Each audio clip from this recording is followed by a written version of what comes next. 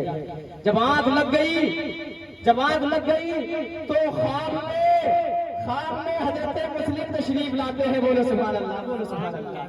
بچوں کے والد گرامی حضرت مسلم تشریف لائے خواب میں، اور بچوں نے خواب میں کیا دیکھا کہ آقائے دو جہاں مالک کونین جناب محمد رسول اللہ صلی اللہ علیہ وسلم مسلم سے سوال کرتے ہیں، مسلم تم تو چلے آئے اپنے بچوں کو وہاں چھوڑ کر آ گئے ہو، بچوں کو وہاں چھوڑ کر چلے آئے ہو. تو مسلم نے جواب دیا، یا رسول اللہ میں بھی آ گیا ہوں اور تھوڑی دیر میں ان قریب میرے بچے بھی آنے والے ہیں میرے پاس. حضرت محترم یہ بچے باپ کو دیکھتے ہیں خواب میں. حضرت محترم جب بچوں نے باپ کو خواب میں دیکھا تو بچے گویا کی محبت کی باتیں کرنے لگے. بچے باپ سے سوال کرنے لگے، اے ابا جان کس بات کی مجھے سزا آپ دے رہے ہیں، کون سی غلطی مجھ سے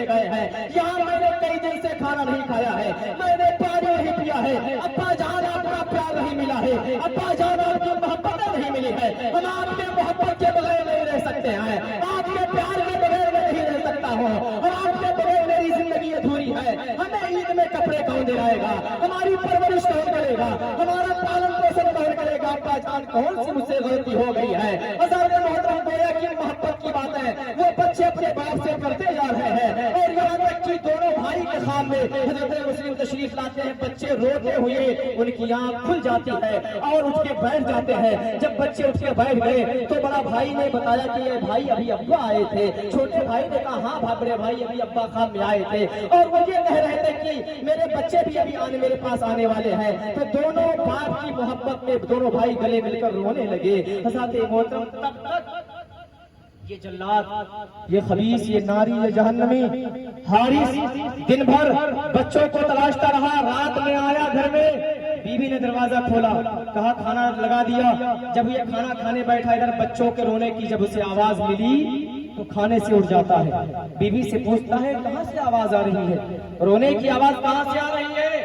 تو بیوی نے جھوٹ بولا, کہا کہ تم کو کھانے سے مطلب ہے, کھانا کھاؤ. محلہ ہے, گاؤں کے محلے سے بچے روتے ہوں گے, پڑوس کا بچہ روتا ہوگا, تو اس بات سے کیا غرض ہے. بیوی نے جھوٹ بولا بچوں کو بچانے کے لیے, لیکن نہیں, وہ کھانے سے اٹھ پڑا. کہا میرے گھر میں کہیں آواز آ رہی ہے. اور وہ جب چراغ جلا رہا ہے, چراغ جلانے کے بعد دروازہ کھولا, کمرہ کھولتا ہے تو کیا دیکھتا ہے کہ دو بچے موجود ہیں. وہ بچے آپس میں گلے مل کر رو رہے ہیں. کیا دیکھتا ہے, اور بچوں کے قریب گیا, کہا کون ہو, اے بچے تم کون ہو. بتا دیا تھا بیٹا گھبراؤ نہیں, یہ تمہارا ہی گھر ہے. تو بچوں کو اطمینان ہو گیا تھا. تو بچے برجستہ جواب دیتے ہیں کہ میں مسلم کا بیٹا ہوں. بولو سبحان اللہ, ہم مسلم کے بیٹے ہیں. تو جیسے ہی یہ حارث, یہ جہنمی بدبخت جیسے ہی کہا سنا کہ تم یہ مسلم کے بیٹے, فوراً آگ ببولا ہو گیا. فوراً یہ بچوں کے قریب گیا اور بچوں کے منہ پہ تماشے مارنے لگا. حضرت محترم بچوں کی زلفیں پکڑ کر لڑانے لگا.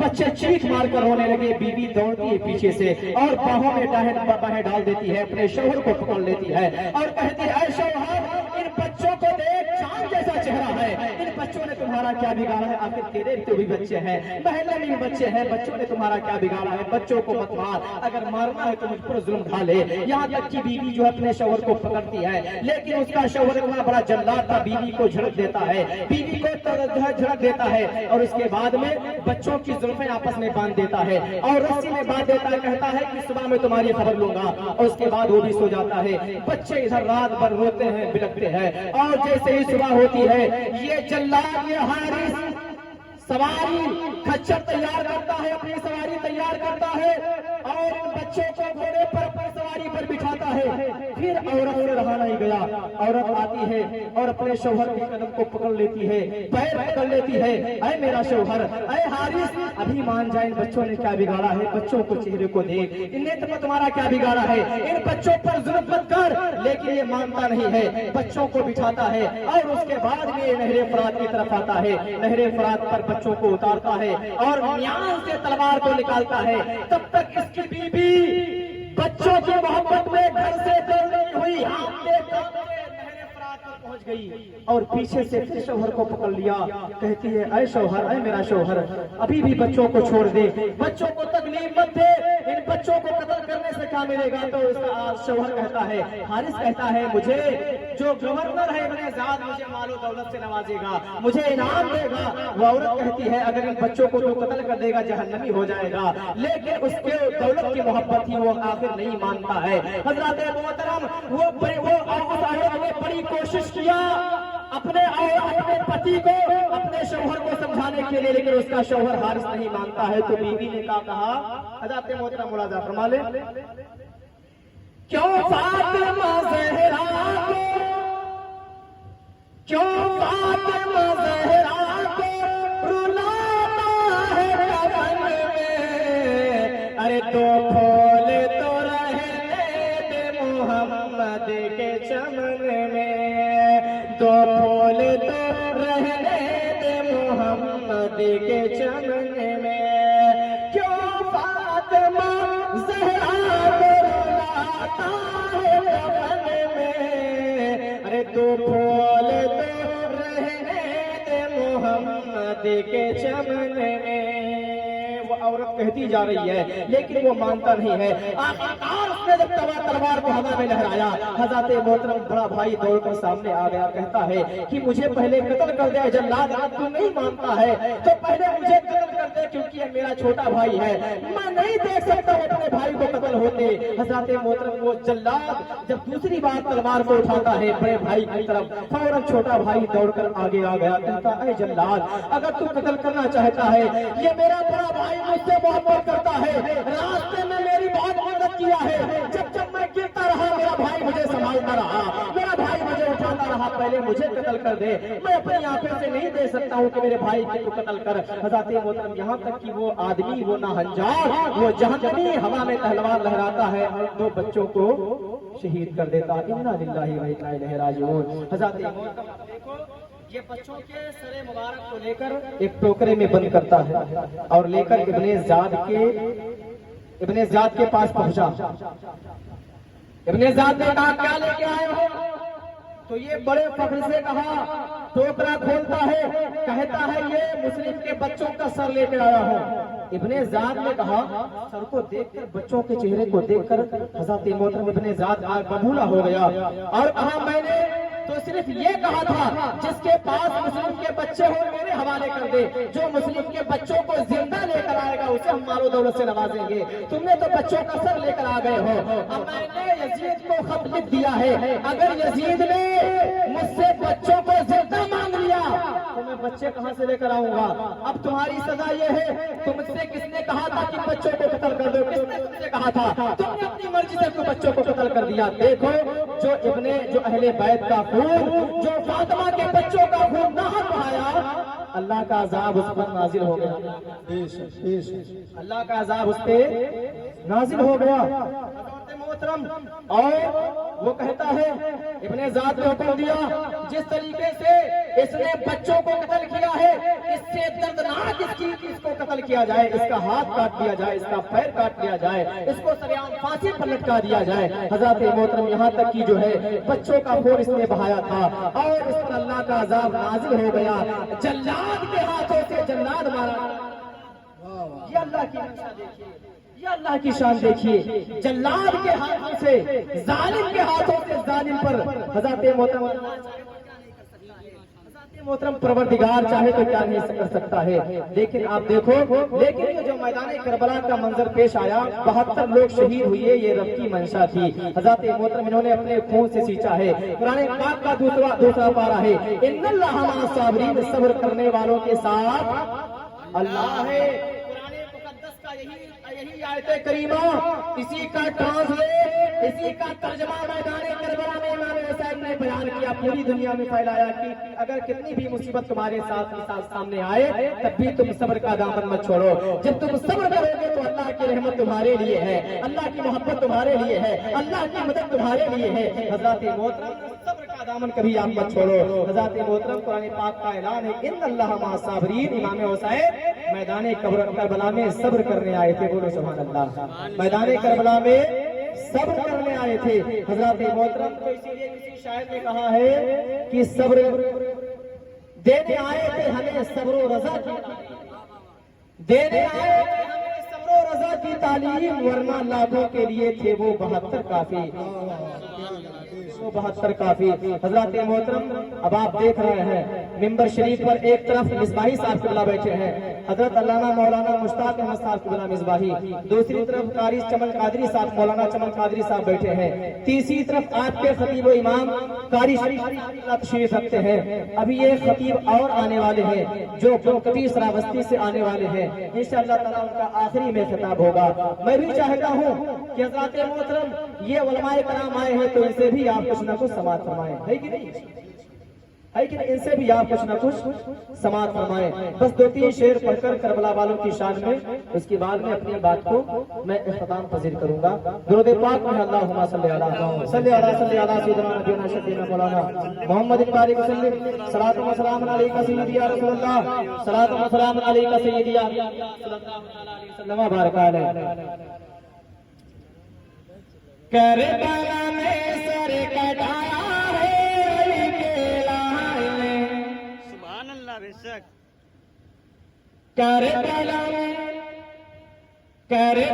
میں سر کٹایا ہے علی کے لال نے بے شک بے شک کربلا میں سر کٹایا ہے علی کے لال نے کربلا میں سر کٹایا ہے علی کے لال نے علی کے لال کی بات آ گئی محبت سے بولو یا حسین یا یا حسین حسین یا حسین کربلا میں سر کٹایا ہے علی کے لال نے کربلا میں سر کٹایا ہے علی کے لال نے دین کا ڈنکا بجایا ہے علی کے لال نے دین کا ڈنکا بجایا ہے علی کے لال نے دین کا ڈنکا بجایا ہے علی کے لال نے نعرے تکبیر، اللہ اکبر نعرے